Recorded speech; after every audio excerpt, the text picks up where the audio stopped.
Yeah, they're here. You guys know that they've come out with a new one of these that everybody hated. Everybody hated the way this one looked when it came out too. Can you imagine back in the day, these guys were J5s back in the old days, and then they presented this thing right here with this instead. Everybody's like, man, you're crazy. Like, seriously, look at that thing. Well, it's happening again, and they come up with the new one because these are all built in the 80s and the 90s, and they're 30, 40 years old, and they've run forever because they're essentially S10s. And so keeping these things running is a no-brainer. Everybody knows how to keep an S10 running, and then if you want to hot rod it, it's easy to hot rod as well. You know what it takes to hot rod an S10, right? You can just Google that and basically anything you want. Rat rod, hot rod, V8 swap, V6 swap, anything you want to do, you do with an S10. And that's what we're looking at right here is an S10. I made a video a minute ago that I uploaded, so you can watch that if you want to get into the details. But here's the thing. You know who Jack Rogers is, right? Is IzuzuPup.com. You guys know Jack Rogers at all? I do. He's a buddy of mine. He lives in, I'm not going to give you his address, but he lives over by Memphis. Because he used to be the guy who handled all the logistics software for FedEx.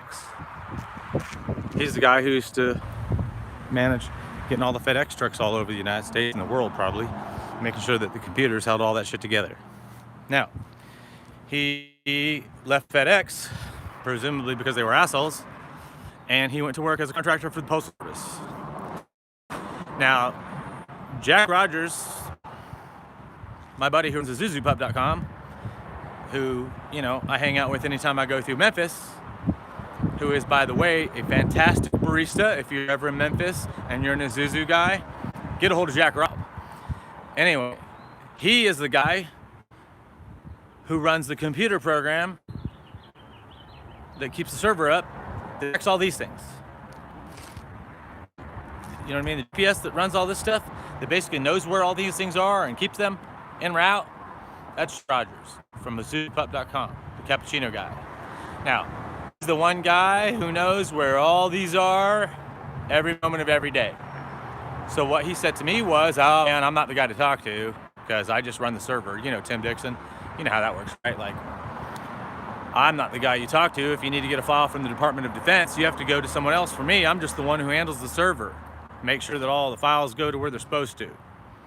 Well, Jack's the guy who does that for the U.S. Postal Service. Jack Rogers is the guy who tracks all these things around, make sure they all go where they're supposed to be going. So, as Jack's equipment gets pulled out of these things to get put into the new ones, somebody's going to do something with all these. And you know who that somebody's going to be? Us.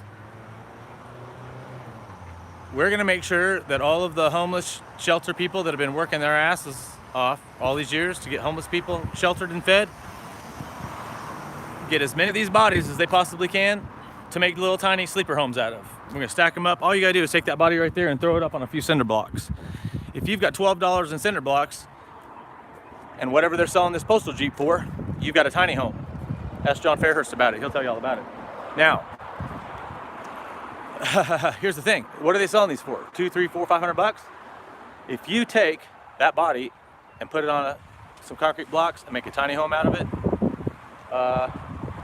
you could sell the engine frame, transmission, basically just the running gear, the rolling chassis. You could probably sell that for $500, probably more than you paid for the whole Jeep.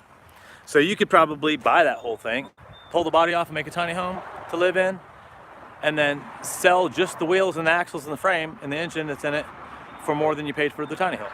So that'll give you the money to put a bed in it and, you know, paint the walls, whatever. Put your flowers and your butterflies and stuff up here and make this all hippie like they do in Asheville.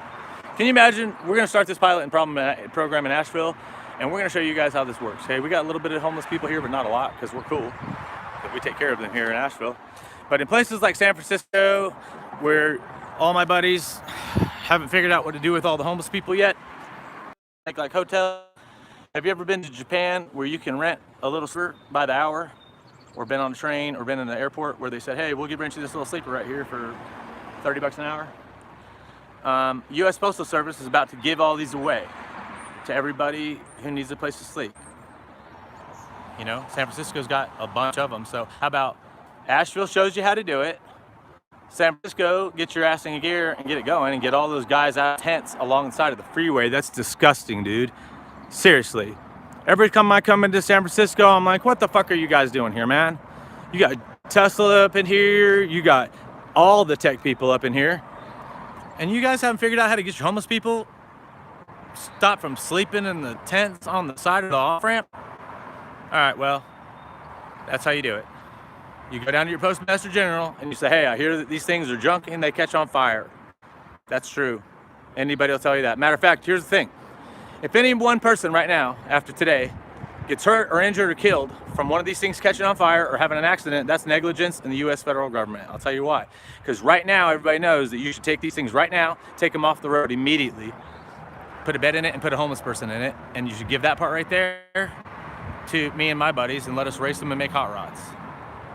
As fast as that doesn't happen is as inefficient and negligent as y'all are as governing bodies and governing people. If you want to take it upon yourself to govern and to rule and do shit, not only do you get all the rights,